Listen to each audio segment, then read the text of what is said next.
Hi guys, welcome back to physics लड़की। तो अब देखते हैं हम रे ऑप्टिक्स से one shot formula revision and important questions. तो सबसे फर्स्ट यहाँ पर इंपॉर्टेंट पॉइंट है हमारा वेव ऑप्टिक्स से, जो कि है वेव फ्रंट।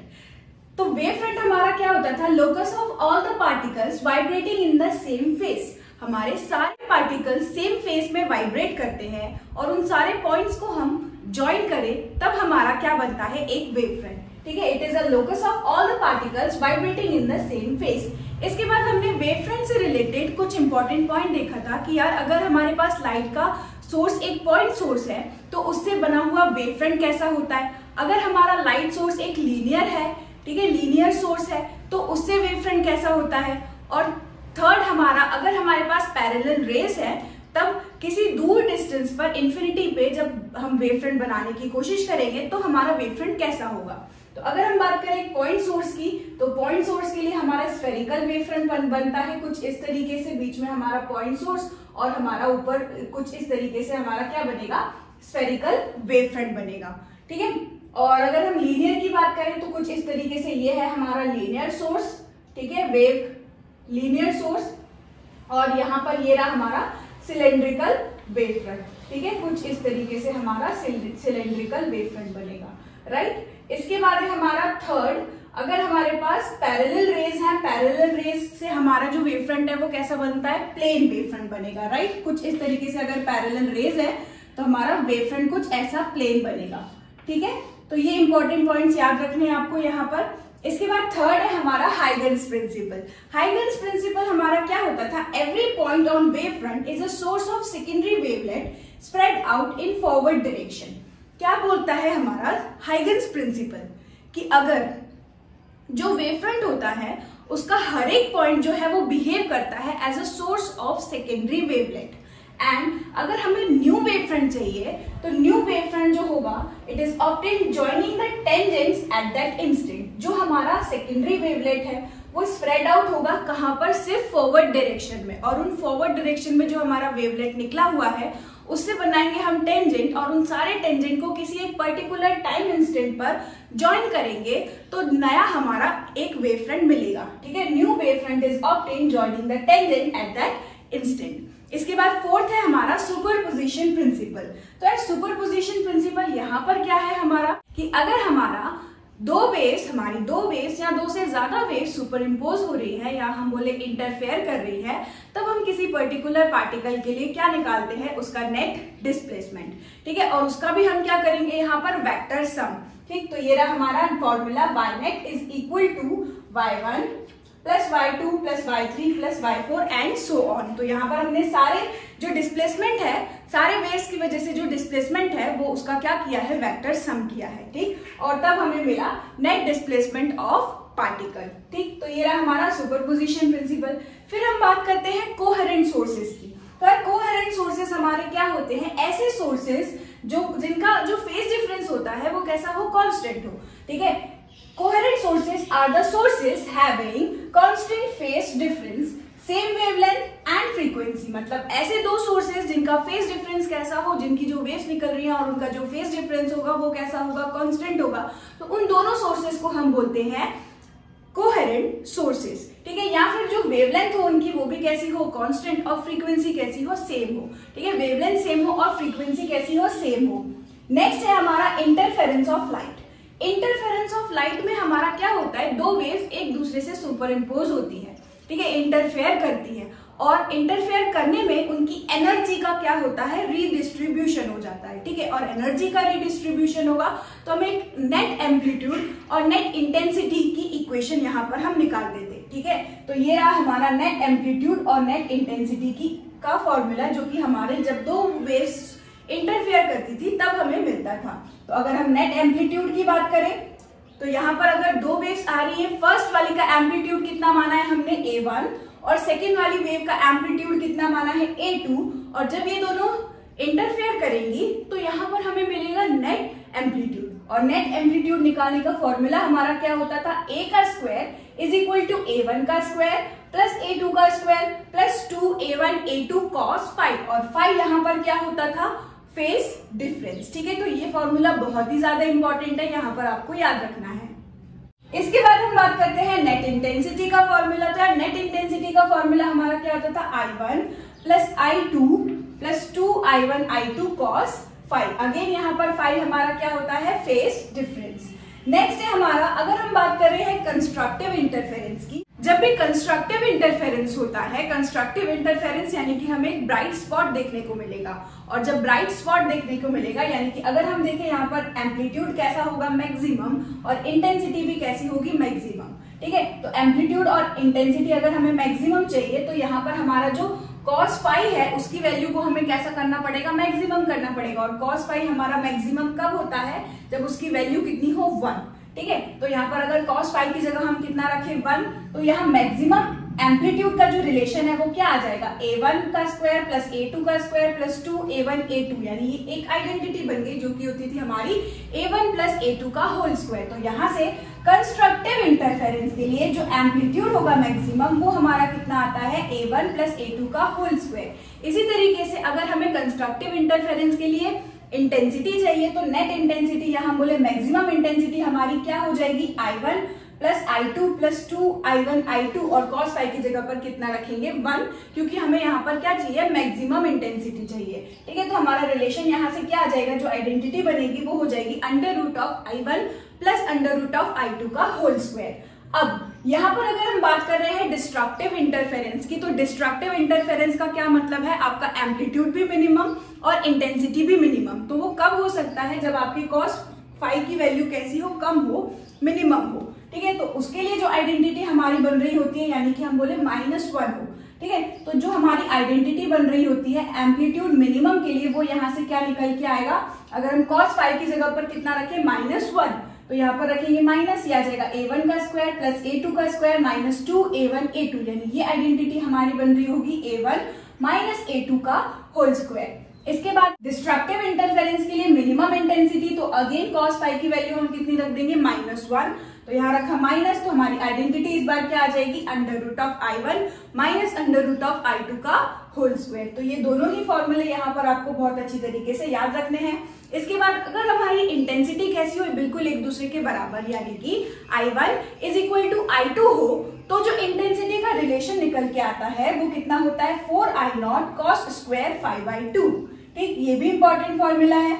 अब बात करते हैं सेवेंथ, कंडीशंस। यहाँ पर कंडीशंस हमारी क्या है, condition for constructive interference and condition for destructive interference. तो कंडीशन हमारी कंस्ट्रक्टिव इंटरफेरेंस के लिए क्या थी, जब भी हमारा फाई की वैल्यू कैसी होगी, 2n पाई, यानी कि जब भी हमारे फाई की वैल्यू कैसी होगी, जब हमारा एंगल इस पूरे में कंस्ट्रक्टिव इंटरफेरेंस का क्या मतलब होता था, जब हमारा एम्पलीट्यूड मैक्सिमम मतलब ये पूरी वैल्यू कैसी होनी चाहिए, मैक्सिमम, और मैक्सिमम वैल्यू हमारी cos फाई की कब होती है, जब वो कितना हो, वैल्यू 1। तो 1 हमारी कब मिलती थी, 0 डिग्री पे। ठीक है, या फिर हम बोले 2 पाई पे, 4 पाई पे, ठीक है, 6 पाई पे। तो ये सारा जो है हमारा इवन का मल्टीपल हो गया। तो इसी तरीके से हमने फेज डिफरेंस निकाला जो कि कितना आया है, 2n पाई, राइट। इसी तरीके से अगर हम यहाँ पर एक और इंपॉर्टेंट फॉर्मूला होता है जो कि है phase difference phi is equal to k delta x। तो यहाँ से phi is equal to k delta x, यहाँ पर k की वैल्यू जो होती है वो होती है हमारी 2 पाई बाई लैम्डा। ये 1, 2 और ये 3 रिलेशंस को यूज करके हम क्या निकाल सकते हैं, पाथ डिफरेंस दो वेव का। और पाथ डिफरेंस कितना निकल के आएगा, अगर हमारा कंस्ट्रक्टिव इंटरफेरेंस हो रहा है तो पाथ डिफरेंस निकल के आता था n लैम्डा।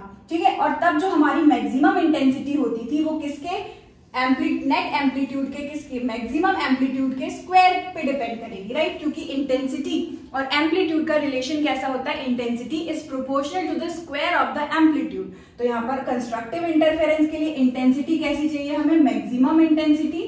ठीक है, और maximum intensity is proportional to maximum amplitude का स्क्वायर, और मैक्सिमम एम्पलीट्यूड का स्क्वायर अभी हमने देखा क्या होता है, a1 प्लस a2 का होल स्क्वायर। इसी तरीके से अगर हम बात करें डिस्ट्रक्टिव इंटरफेरेंस के लिए, तो डिस्ट्रक्टिव इंटरफेरेंस के लिए हमारी जो cos फाई की वैल्यू होनी चाहिए वो कैसी होनी चाहिए, मिनिमम मतलब सबसे कम, यानी कि -1 में, यानी कि यहाँ पर फाई का कैसा आ जाएगा, ऑड मल्टीपल यानी कि पाई, 3 पाई, 7 पाई, 9 पाई। तो जो हमारा रिलेशन निकल के आता था फेज डिफरेंस के लिए वो कितना आएगा 2n-1 पाई।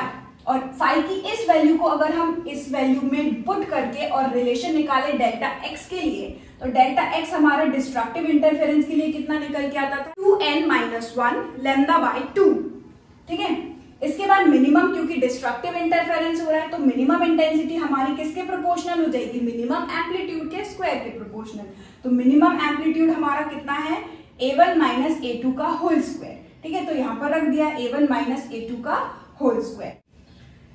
यहां पर मिनिमम एम्पलीट्यूड का square and intensity I minimum आएगा, राइट।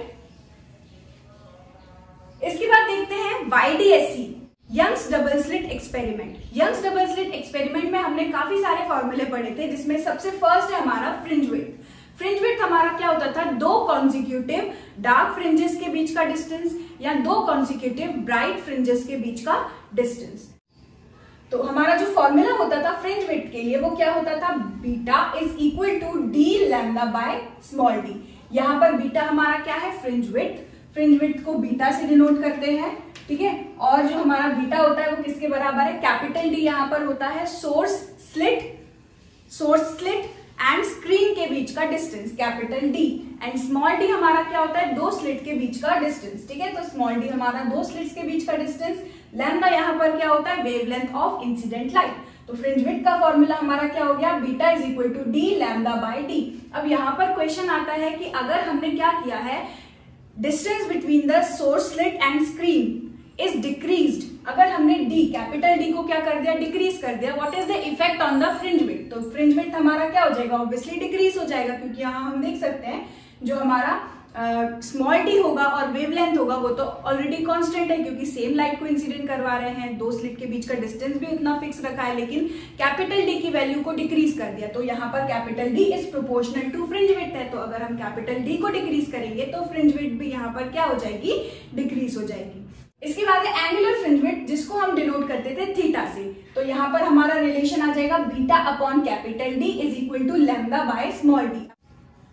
इसके बाद है separation of bright from central fringe. जो हमारी सेंट्रल फ्रिंज है उससे हमारा जो फर्स्ट ब्राइट है या सेकंड ब्राइट है उसके लिए हम रिलेशन निकालते थे, distance from the central maxima to the maximas. ठीक है, टू द सेकेंडरी मैक्सिमास। तो हम जो डिस्टेंस निकालते थे उसका फॉर्मूला क्या निकल के आता था, अगर कंस्ट्रक्टिव इंटरफेरेंस हो रहा होता है या हम बोले ब्राइट हमको फ्रिंजेस देखने को मिल रहे हैं, या फिर इसको भी बोला जाता है मैक्सिमास देखने को मिल रहे हैं, तो जो डिस्टेंस होगा हमारा वो क्या होगा, n lambda capital D by small d, जहां पर एन जो है वो क्या होगा 1, 2, 3 एंड सो ऑन। ठीक है हमारा।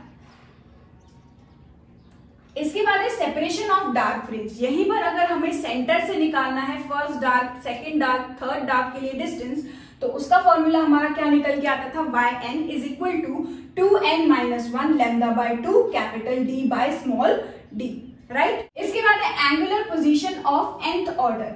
तो जैसे यहां पर हमने निकाला है रिलेशन, वैसे ही ये है, जब भी हम एंगुलर पोजीशन की बात करेंगे तो यहीं से कुछ इस तरीके से निकलेगा हमारा रिलेशन।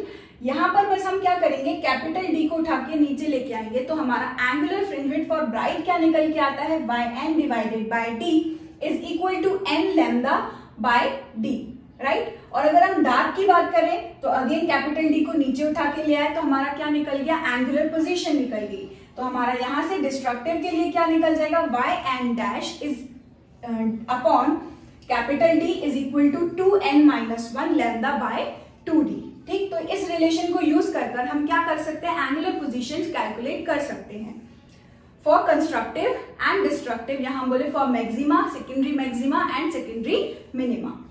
इसके बाद fringe width decreases when lambda decreases. जैसे कि हम ऊपर वाले रिलेशन में देख सकते हैं, यहां पर अगर capital D and small D कैसा हो जाए, कांस्टेंट, है ना, और जो लैम्डा है अगर उसको हम क्या कर रहे हैं, डिक्रीज, तो lambda is directly proportional to the fringe width. तो लैम्डा अगर डिक्रीज होगा, वेवलेंथ अगर डिक्रीज होगी, तो फ्रिंज विड्थ भी हमारा क्या हो जाएगा, डिक्रीज हो जाएगा। Fringe width decreases when wavelength of incident light is decreased, right. तो यार ये कब होता है, जब भी हम क्या कर रहे हैं, हमारे YDAC अपैरेटस को इमर्स कर रहे हैं किसी डेंसर मीडियम में। क्वेश्चन आता है कि हमने क्या किया है, YDAC एक्सपेरिमेंट को इमर्स कर दिया वाटर के अंदर, so what is the effect on the fringe width. तो यार पूरा का पूरा एक्सपेरिमेंट एज इट इज हमने इमर्स किया है, तो जो कैपिटल D है वो तो फिक्स है, small d distance between the two slits वो भी कैसा है, फिक्स है। तो यहाँ पर हमारा क्या चीज जो है वो डिफरेंट होगा, ऑब्वियसली वेवलेंथ डिक्रीज हो जाएगा। क्यों? क्योंकि डेंसर मीडियम की जब हम बात कर रहे हैं तो डेंसर मीडियम में रिफ्रैक्टिव इंडेक्स कैसा होता है, ज्यादा। रिफ्रैक्टिव इंडेक्स और वेवलेंथ का रिलेशन हमारा कैसा होता है, इनवर्सली प्रोपोर्शनल। ठीक है, refractive index is inversely proportional to the wavelength of incident light. तो यहाँ पर हमारा इनवर्सली प्रोपोर्शनल है। तो अगर किसी डेंसर मीडियम में पुट कर रहे हैं तो डेंसर मीडियम में रिफ्रैक्टिव इंडेक्स कैसा होगा, ज्यादा, तो वहां पर उसकी वेवलेंथ जो है वो डिक्रीज हो जाएगी। और वेवलेंथ अगर डिक्रीज हो रही है तो फ्रिंज विड्थ भी क्या होगा, डिक्रीज हो जाएगा। हमारा करेक्ट आंसर यहाँ पर होगा कि fringe width decreases when the whole apparatus is immersed, YDAC apparatus is immersed in water, right. इसके बाद यहाँ पर important formula W1/W2 is equal to I1/I2 is equal to A1 का स्क्वायर अपॉन A2 का स्क्वायर। यहाँ पर ये relation से हम क्या निकाल सकते हैं, ये है रिलेशन हमारा width of the slit, intensity और एम्पलीट्यूड का रिलेशन। तो ये हमको न्यूमेरिकल में काम आ सकता है। इसके बाद मैक्सिमम इंटेंसिटी और मिनिमम इंटेंसिटी का सिर्फ रेशियो निकाला है, तो ये रही हमारी maximum and minimum intensity. Maximum intensity and minimum intensity, और यहाँ पर इसका हमने क्या किया है, सिर्फ रेशियो निकाला है। तो maximum intensity upon minimum intensity हमारा किसके बराबर आ गया, A1 प्लस A2 का whole square upon A1 minus A2 का होल स्क्वायर, राइट। तो ये भी हमें काम आ सकता है न्यूमेरिकल्स में। इसके बाद है, अगर हमने मोनोक्रोमैटिक लाइट, यहाँ पर आएगा मोनोक्रोमैटिक लाइट नहीं, व्हाइट लाइट।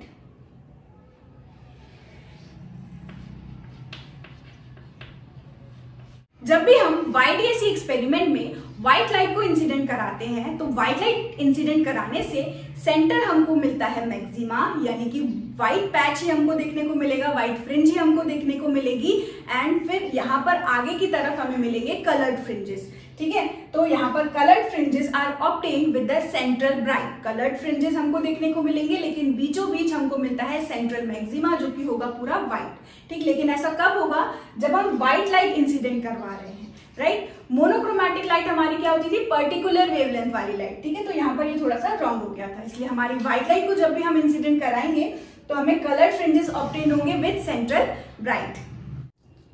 अब देखते हैं 9th फॉर्मूला, जो कि है डिफ्रैक्शन के लिए।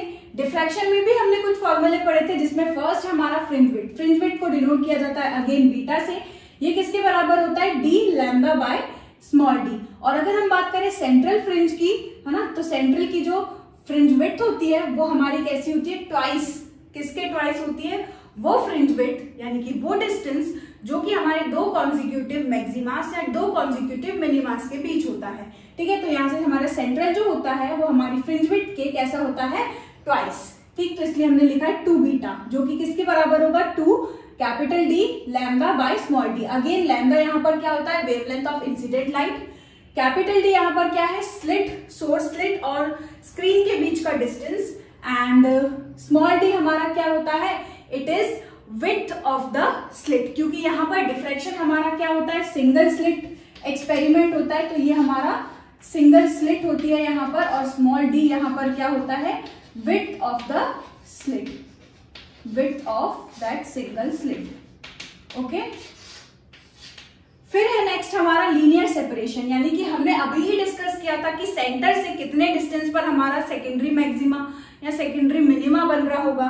ठीक है, तो उसकी बात है। तो लीनियर सेपरेशन हम कैसे निकालेंगे, YN। ब्राइट फ्रिंज की अगर हम बात करें तो हमारा इंटरफेरेंस में और डिफ्रैक्शन में बिल्कुल ऑपोजिट होता है। हमने इंटरफेरेंस में बात की थी, तो इंटरफेरेंस में ब्राइट के लिए क्या था, n lambda by d, n lambda d by d। लेकिन यहाँ पर ब्राइट के लिए क्या होगा, 2n+1 lambda by 2d bye d, जो कि हमारा इंटरफेरेंस में किसके लिए लिखा था, हमने डार्क के लिए लिखा था। लेकिन यहाँ पर ब्राइट के लिए होगा वही सेम फॉर्मूला। वहां पर ब्राइट के लिए हमने लिखा था n lambda capital D by small d, वही हमारा यहाँ पर डार्क के लिए होगा n lambda d by small d। वहां पर small d is the distance between, interference में देखा था जो स्मॉल d होता है वो डिस्टेंस होता है किसके बीच का, दो स्लिट के बीच का। जो YDSC था वो हमारा डबल स्लिट एक्सपेरिमेंट था, लेकिन हमारा जो डिफ्रैक्शन होता है वो सिंगल स्लिट एक्सपेरिमेंट होता है, इसलिए D जो है यहाँ पर वो एक ही स्लिट की क्या होती है, विड्थ होती है। ठीक है, तो ये आपको यहाँ पर याद रखना है। n हमारा वही 1 2 3। ठीक है, इसके बाद nth मिनिमा की अगर हम बात करें तो फॉर्मूला हमारा क्या यूज करेंगे हम, d sin theta is equal to n lambda. और अगर हम बात कर रहे हैं मैक्सिमा यानी ब्राइट फ्रिंज के लिए तो nth ब्राइट फ्रिंज हमारी क्या हो जाएगी, d sin theta is equal to 2n + 1 lambda by 2। यहाँ पर अगर हम मिनिमा की बात करें तो एंगुलर सेपरेशन हमारा डिनोट करेंगे हम थीटा n से, और ये किसके बराबर होगा, अगर हम nth की बात कर रहे हैं तो यहाँ आएगा n lambda by d। Angular separation अगर हम ब्राइट फ्रिंज के लिए निकाले तो कितना आएगा, theta d, theta n dash से इसको डिनोट किया जाता है, और इसका फॉर्मूला हमारा क्या होता है, 2n + 1 लैम्डा बाय 2 और स्मॉल d। ठीक है, सेंट्रल फ्रिंज विड्थ निकाले, सेंट्रल एंगुलर विड्थ निकाले तो जो कि हमारी किसके बराबर होती थी, 2 लैम्डा बाय स्मॉल d। और ये ऑलरेडी हम यहाँ पर डिस्कस कर चुके हैं, जो कि हमारा लीनियर फ्रिंज विड्थ होता है, कितना होता है, it is twice of normal हमारी जो विड्थ होती है, यानी कि d lambda by small d। तो ये रहे हमारे डिफ्रैक्शन से फॉर्मूले, जो कि आपको बहुत अच्छी तरीके से याद रखने हैं, और इन्हीं फॉर्मूले को यूज करके हम न्यूमेरिकल कर सकते हैं। ठीक है, अब बात करते हैं इंटेंसिटी डिस्ट्रीब्यूशन ग्राफ की। तो यहाँ पर हमने बनाया है इंटरफेरेंस और डिफ्रैक्शन का ग्राफ। इंटरफेरेंस की बात करें तो इंटेंसिटी आप देख सकते हो हमेशा कैसी है, मैक्सिमम पे ये ऊपर और मिनिमम पे 0। लेकिन डिफ्रैक्शन की बात करें तो हर बार इंटेंसिटी क्या होती जा रही है, डिक्रीज होती जा रही है। एक ये मेजर डिफरेंस होता है इन दोनों ग्राफ में। बाकी अगर हम बात करें तो यहाँ पर इंटेंसिटी और path difference and phase difference के बीच ये ग्राफ होता है। इंटेंसिटी और पाथ डिफरेंस की बात करें तो पाथ डिफरेंस हमने लिया है 0, lambda by 2, lambda 3 lambda by 2 और 2 लैम्डा पे। तो इस तरफ कैसा हो जाएगा, negative lambda by 2, lambda negative 3 lambda by 2 minus 2 lambda. ठीक है, तो ये है हमारा पाथ डिफरेंस। इसी तरीके से हम फेज डिफरेंस भी लिख सकते हैं। तो फेज डिफरेंस हमारा क्या हो जाएगा, बीच में 0, पाई, 2 पाई, 3 पाई, 4 पाई, और इस तरफ नेगेटिव में होगी वैल्यूज, यानी कि minus pi, minus 2 pi, minus 3 pi and minus 4 पाई। अब हमने इंटरफेरेंस में देखा था जब भी फेज डिफरेंस हमारा कैसा हो, पाई, 3 पाई, वहां पर होता है हमारा डिस्ट्रक्टिव इंटरफेरेंस, और जब भी हमारा फेज डिफरेंस कैसा हो, 2 पाई, 4 पाई, 6 पाई, यानी कि इवन मल्टीपल हो अगर, वहां पर हमारा कंस्ट्रक्टिव इंटरफेरेंस होता है। तो देखो हमने देखा यहाँ पर 2 पाई 4 पाई पे क्या हो रहा है, कंस्ट्रक्टिव इंटरफेरेंस। कंस्ट्रक्टिव इंटरफेरेंस यानी कि इंटेंसिटी कैसी होगी, मैक्सिमम। और 0 पे हमारा क्या होता है, जब डेल्टा x यानी कि पाथ डिफरेंस हमारा कैसा हो 0, तब हमारा जो यहाँ पर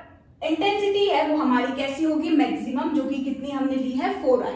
तो इस तरीके से हम बनाएंगे ग्राफ। अब डिस्ट्रक्टिव इंटरफेरेंस की बात करेंगे तो lambda by 2, 3 lambda by 2, 5 lambda by 2 पर डिस्ट्रक्टिव इंटरफेरेंस हो रहा होगा, और लैम्डा, 2 लैम्डा, 3 लैम्डा, यहाँ पर हमारा कंस्ट्रक्टिव इंटरफेरेंस होता है। तो ये देखो लैम्डा पर, 0 पर, 2 लैम्डा पर कंस्ट्रक्टिव इंटरफेरेंस है, यानी कि मैक्सिमम इंटेंसिटी। और जब भी डिस्ट्रक्टिव इंटरफेरेंस होगा तो हमारी यहाँ पर आएगी मिनिमम इंटेंसिटी, यानी कि 0, राइट। इसके बाद इधर हमारा नेगेटिव वैल्यूज हो गई, मैक्सिमम कंस्ट्रक्टिव के लिए एंड मिनिमम डिस्ट्रक्टिव के लिए। सेम एज इट इज यहाँ पर होता है, बस कंस्ट्रक्टिव और डिस्ट्रक्टिव का पूरा खेल बदल जाता है। जैसे यहाँ पर हमारा क्या था, लैम्डा बाय 2 पे डार्क था, लेकिन यहाँ पर लैम्डा पे फर्स्ट हमको डार्क देखने को मिलेगा। ठीक है, लैम्डा पे हमारा फर्स्ट मिनिमा हमको देखने को मिलता है डिफ्रैक्शन के केस में। तो लैम्डा पर डिस्ट्रक्टिव इंटरफेरेंस, अगेन 2 लैम्डा पर डिस्ट्रक्टिव, और यहाँ पर हम देखें तो लैम्डा पे 2 लैम्डा पे क्या हो रहा था, कंस्ट्रक्टिव इंटरफेरेंस। ये डिफरेंस होता है दोनों में। तो यहाँ पर लैम्डा पे, 2 लैम्डा पे, 3 लैम्डा पे हमारा क्या हो रहा है, डिस्ट्रक्टिव इंटरफेरेंस, इसलिए इंटेंसिटी कैसी होगी, 0। ठीक है, और यहाँ जो हमारा सेकेंडरी ब्राइट यानी कि सेकेंडरी मैक्सिमा होगा, फर्स्ट प्राइमरी मैक्सिमा हम किसको बोल रहे हैं, जो सेंट्रल वाला फ्रिंज है उसकी बात कर रहे हैं हम। तो सेंटर हमारा मैक्सिमा हो गया, कहाँ क्या रेंज होती है इसकी, 0 से लैम्डा इस तरफ, 0 से लैम्डा इस तरफ, तो ये पूरा हमारा 2 लैम्डा होता है। ठीक है, तो ये हो गया 2 लैम्डा d/d हमारा पूरा सेंट्रल फ्रिंज, राइट। तो यहाँ पर अगर हम बात करें कंस्ट्रक्टिव इंटरफेरेंस की, तो कंस्ट्रक्टिव इंटरफेरेंस बिल्कुल वैसे बिहेव करेगा जैसे इंटरफेरेंस में हमारा डिस्ट्रक्टिव इंटरफेरेंस बिहेव कर रहा था। डिस्ट्रक्टिव इंटरफेरेंस में अगर हम देखें तो शुरू कहाँ से होता है, लैम्डा बाय 2 से, लेकिन यहाँ तो लैम्डा बाय 2 खुद पार्ट है किसका, सेंट्रल फ्रिंज का, इसलिए हम उसको वहां से काउंट नहीं करेंगे। तो जो फर्स्ट ब्राइट होगा वो कहां से शुरू होगा हमारा 3 λ/2, तो 3 λ/2 पे हमारा ब्राइट, फिर 5 λ/2 पे हमारा सेकेंड ब्राइट, और ये वाला हमारा क्या हो गया सेंटर। और जैसे जैसे हम सेंटर से दूर जाते जा रहे हैं हमारी जो ब्राइट की इंटेंसिटी है वो भी कैसी होती जा रही है, डिक्रीज होती जा रही है। तो यहाँ पर हमने देखा सबसे मैक्सिमम जो सेंटर है उसकी इंटेंसिटी कैसी है, सबसे ज्यादा, ठीक है, यहाँ इंटेंसिटी है। फिर अगर हम बात करें 3 λ/2, -3 λ/2 और 3 λ/2 पे, तो पहले से अब इसकी इंटेंसिटी कम, और फिर 5 λ/2 और -5 λ/2 पे इंटेंसिटी और भी ज्यादा कम। तो ये रहे हमारे दोनों ही इंपॉर्टेंट ग्राफ है, इंटरफेरेंस के लिए भी और डिफ्रैक्शन के लिए भी, ठीक है। तो यहीं पर खत्म होते हैं इस चैप्टर के फॉर्मूले। अब हम देखेंगे इसी चैप्टर से कुछ important question. Question number first, yellow light lambda 6000 angstrom illuminates a single slit of width 1 × 10⁻⁻4 meter. Calculate first the distance between two dark lines on either side of the central maximum when the diffraction pattern is viewed on screen kept 1.5 meter away from the slit. तो यहाँ पर हमें बताना है सबसे पहले distance between the two dark line. अगर हम डिफ्रैक्शन की बात करें तो जो हमारा सेंट्रल मैक्सिमा है वो 2 λ कैपिटल D/d होता है, और उसके बाद जस्ट हमारा फर्स्ट डार्क हमको देखने को मिलेगा और उसके नीचे भी हमारा फर्स्ट डार्क आएगा, ठीक है। यानी कि अगर हम बात करें हमारा सेंट्रल मैक्सिमा तो ये ट्वाइस होगा हमारा 2, ये डिस्टेंस हमारा होता है 2 कैपिटल लैम्डा कैपिटल D/d, ठीक है। अब यहाँ पर ये होता है हमारा फर्स्ट डार्क और ये होता है हमारा फर्स्ट डार्क, ठीक है। तो यहाँ पर हमें बताना है इन दोनों डार्क के, 2 डार्क लाइन के बीच का हमें बताना है डिस्टेंस, ठीक है। तो यार लैम्डा हमें कितना दिया हुआ है, लैम्डा हमें दिया हुआ है 6000 एंगस्ट्रॉम, और यहाँ पर हमें क्या दिया हुआ है स्लिट विड्थ, यानी कि ए की वैल्यू यहाँ हम बोले स्मॉल डी की वैल्यू हमें कितनी दी हुई है 1 × 10⁻⁻4 मीटर। एंड इसके बाद हमें कैलकुलेट करना है डिस्टेंस जब हमारी स्क्रीन जो है वो स्लिट से कितनी दूर रखी हुई है, 1.5 मीटर दूर रखी हुई है। तो यार सिंपल सा क्वेश्चन है, हमें सिर्फ width of the central bright fringe हम निकाल ले तो भी हमारा आंसर आ जाएगा, क्योंकि हमें डिस्टेंस निकालना है पहली 2 डार्क लाइन के बीच की, राइट। तो हमारा फॉर्मूला तो यही हो जाएगा, तो इसको हम ले लेते हैं y = 2 लैम्डा कैपिटल D/d।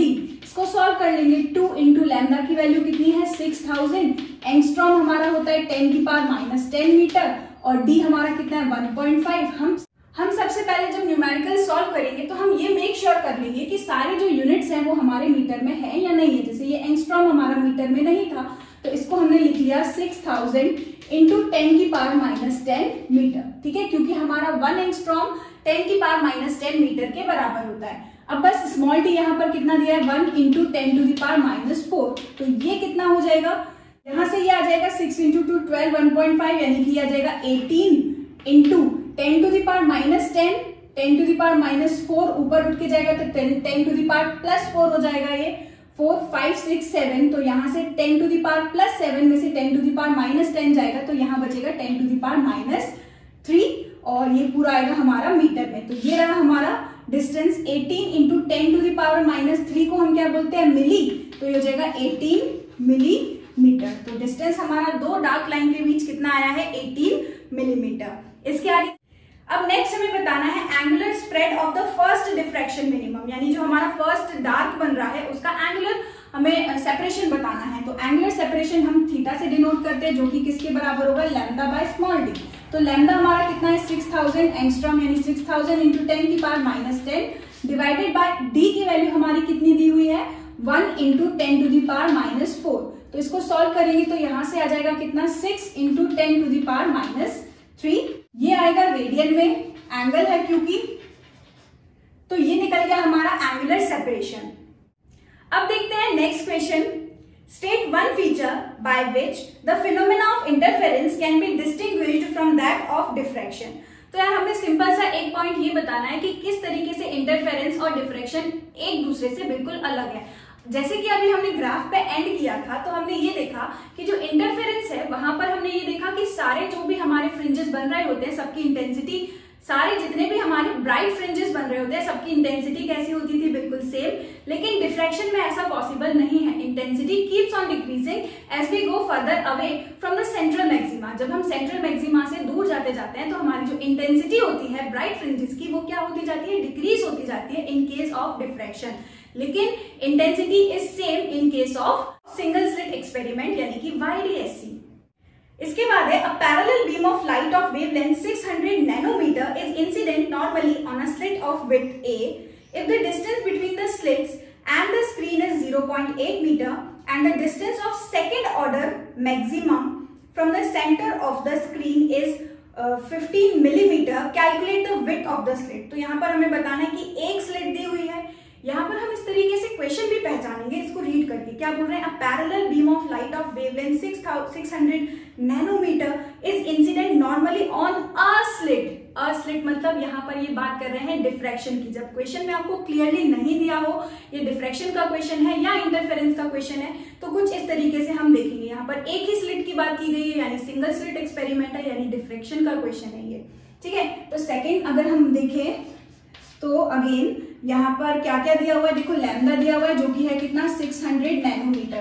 तो इसको अगर हम मीटर में चेंज करें तो ये आ जाएगा 600 into 10 to the power -9 metre, right, क्योंकि 1 nanometre 10 to the power -9 metre के बराबर होता है। इसके बाद यहाँ पर हमें जो D है यानी कि A है उसकी वैल्यू निकालनी है, विड्थ ऑफ द स्लिट हमें कैलकुलेट करना है। If the distance between the slits and the screen यानी कैपिटल D जो है वो हमको कितना दिया हुआ है 0.8 मीटर और हमें ये बताना है the distance of second order maximum from the centre of the screen is, यानी कि जो हमारा सेकेंड मैक्सिमम है यानी कि सेंटर के बाद वाला जो हमारा फर्स्ट ब्राइट स्पॉट बन रहा है वो कितने डिस्टेंस पर बन रहा है 115 मिलीमीटर।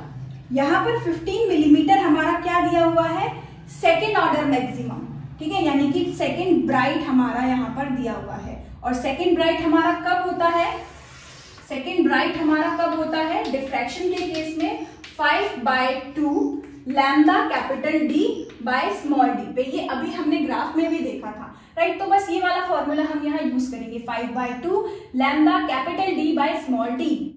इस वैल्यू को बस हम सॉल्व कर लेंगे तो ये आएगा 5/2 इंटू लैम्डा हमारा कितना है 600 into 10 to the power -9, capital D हमारा कितना है 0.8 डिवाइडेड बाय यहाँ पर चल रहा है कितना D की वैल्यू हमारी कितनी दी हुई है, हमसे पूछा है D, राइट, यानी कि A हमसे पूछा है, विड्थ ऑफ द स्लिट पूछा गया है और हमें यहाँ पर 15 मिलीमीटर क्या दिया हुआ है, ये वैल्यू 15 मिलीमीटर है यानी कि 10 की पावर -3 मीटर है, ठीक है। बस इसको हम सॉल्व कर लेंगे। अगर हमें D कैलकुलेट करना है तो ये हो जाएगा कितना 1500 into 10 to the power -9 into 0.8 और यहाँ से ये आ जाएगा कितना 15 इंटू 10 टू द पावर -3। तो 15 से ये 15 कैंसिल हो गया, 10 टू द पावर -3, यहां से बच रहा है एक 10 की पावर 3 और ये +1 कितना हो जाएगा 10 की पावर 4 और यहां से आ जाएगा कितना 8 इंटू 10 टू द पावर -5 या फिर इसको हम लिख सकते हैं 8 इंटू 10 टू द पावर -5 यानी कि ये आ जाएगा कितना 80 इंटू 10 टू द पावर -6 जिसको हम क्या बोलते हैं 80 micrometre, right. So correct answer यहाँ पर है हमारा 80 माइक्रोमीटर। इसके बाद देखते हैं next question. Monochromatic light of frequency 6 into 10 to the power 14 Hertz is produced by a laser. The power emitted is 2 into 10 to the power -3 watt. Estimate the number of photons emitted per second on an average by the source. तो यहाँ पर monochromatic light दी हुई है, इस बार हमें क्या दिया हुआ है फ्रीक्वेंसी। थर्ड क्वेश्चन में हमें दिया हुआ है फ्रीक्वेंसी न्यू जो कि कितनी है 6 into 10 to the power 14 Hertz, right. और यहाँ पर हमें दिया हुआ है पावर एमिटेड, पावर हमें दिया हुआ है 2 इंटू 10 टू द पावर -3 वॉट और एस्टिमेट करना है number of photons emitted per second on an average by the source. तो यार number of photons emitted per second is equal to power upon energy of 1 photon, ठीक है। तो यहाँ पर हमें पावर भी ऑलरेडी गिवन है और एनर्जी हम निकाल सकते हैं। देखो पावर कितना है 2 × 10⁻³ ठीक है, और एनर्जी हमारी क्या होती है hν। तो बस एनर्जी की जगह पर हम यूज करेंगे, एनर्जी की जगह पर hν फॉर्मूला यूज करेंगे। h यहाँ पर क्या थे, प्लैंक्स कांस्टेंट, जो कि है हमारा 6.62 × 10⁻34 एंड इंटू में हमारी फ्रीक्वेंसी कितनी दी हुई है, हमें फ्रीक्वेंसी है यहाँ पर 6 × 10⁻14 ठीक। बस इस वैल्यू को सॉल्व करेंगे हम, तो यहाँ से आ जाएगा 5 × 10⁻15। ये निकल जाएगा हमारा नंबर ऑफ फोटोज जो कि हमसे क्वेश्चन में पूछा था। इसके बाद सेकेंड पार्ट है यहाँ पर draw a plot showing the variation of photoelectric current versus the intensity of the incident radiation on a given photosensitive surface। तो यहाँ पर हमें फोटो इलेक्ट्रिक करंट और इंटेंसिटी के बीच ग्राफ बनाना है। तो जैसे जैसे हमने देखा जो हमारी इंटेंसिटी होती है वो किस पे डिपेंड करती है, फोटोन्स पे। जितनी ज्यादा इंटेंसिटी उतने ज्यादा नंबर ऑफ फोटोन्स निकल रहे होंगे और जितने ज्यादा नंबर ऑफ फोटोन्स उतना ही ज्यादा हमारा फोटो इलेक्ट्रिक करंट होता है। यानी कि जो हमारा ग्राफ बनेगा वो कुछ इस तरीके से बनेगा। यहाँ पर हमारा फोटो करंट ठीक है, और ये रही हमारी इंटेंसिटी। तो कुछ इस तरीके का हमको ग्राफ देखने को मिलेगा ठीक है। हमने डुअल नेचर में पढ़ा था, वो जो ग्राफ होता है वो हल्का सा कुछ इस तरीके से टिल्टेड होता है, बट यहाँ पर हम कुछ ऐसा स्ट्रेट लाइन ही ग्राफ बना देंगे। यहाँ सिर्फ हमें ये शो करना है कि जो हमारा फोटो इलेक्ट्रिक करंट है वो इंटेंसिटी पे डिपेंड करता है। जैसे जैसे इंटेंसिटी बढ़ाते जाएंगे वैसे वैसे फोटो करंट हमारा इंक्रीज होता जाएगा। देखते हैं next question, draw the intensity pattern for single slit diffraction and double slit interference. तो यार ये तो ऑलरेडी हम बना चुके हैं, अभी ही हमने ग्राफ देखा था। इंटेंसिटी पैटर्न दोनों के लिए बनाना है, डिफ्रैक्शन के लिए भी, सिंगल स्लिट एक्सपेरिमेंट के लिए भी और डबल स्लिट एक्सपेरिमेंट के लिए भी। इसके बाद है state 2 differences between interference and diffraction pattern. Diffraction pattern और इंटरफेरेंस के बीच हमें 2 डिफरेंस यहाँ पर बताने हैं। तो ऑलरेडी एक डिफरेंस तो हम ऑलरेडी बता चुके हैं, डिस्कस कर चुके हैं, जो कि है हमारा intensity in interference does not change for a bright fringes, लेकिन in diffraction intensity changes, intensity keeps on decreasing as we go further away from the central maxima.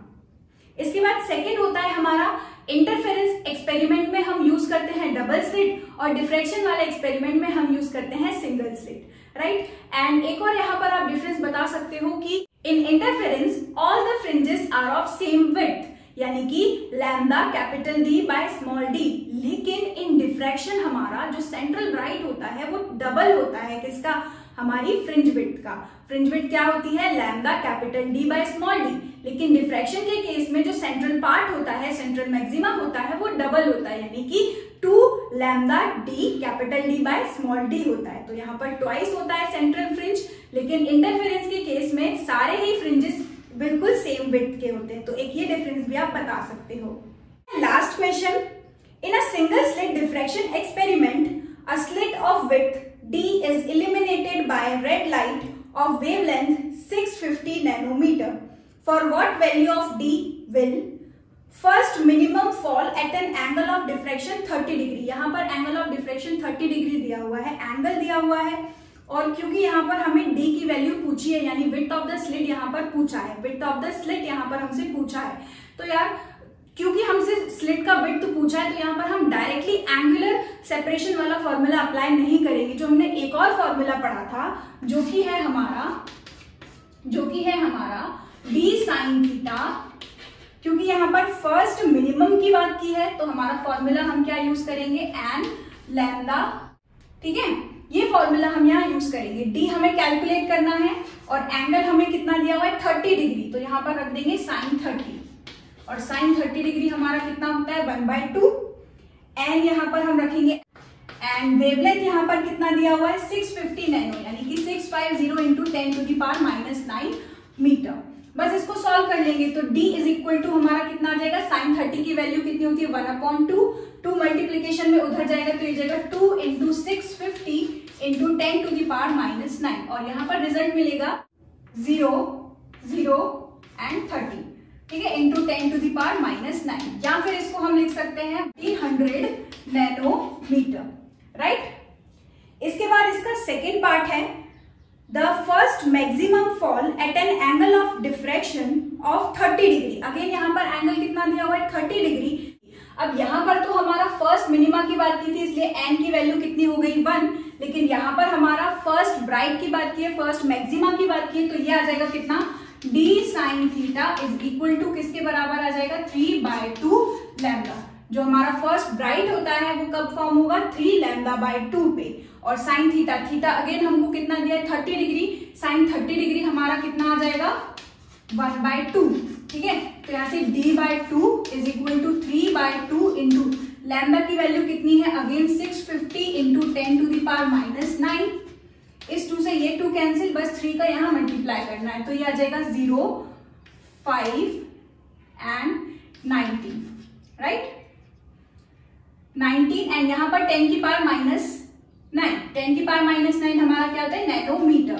तो ये कितना हो जाएगा, 1950 नैनोमीटर। तो जो हमारी स्लिट की विड्थ आई है वो कितनी आई है, 1950। फिर से मैं रिपीट कर रही हूँ, 1950 नैनोमीटर। यहाँ पर जो हमारी डायरेक्ट फॉर्मूला है हमारा एंगुलर विड्थ का, एंगुलर सेपरेशन का, वो हम यहाँ पर डायरेक्टली अप्लाई नहीं करेंगे। क्यों, क्योंकि यहाँ पर हमें कंडीशन नहीं दी हुई है कि थीटा हमारा स्मॉल है या नहीं है, राइट। तो इसलिए हम डायरेक्टली ये फॉर्मूला यूज करेंगे, d sin theta is equal to n lambda.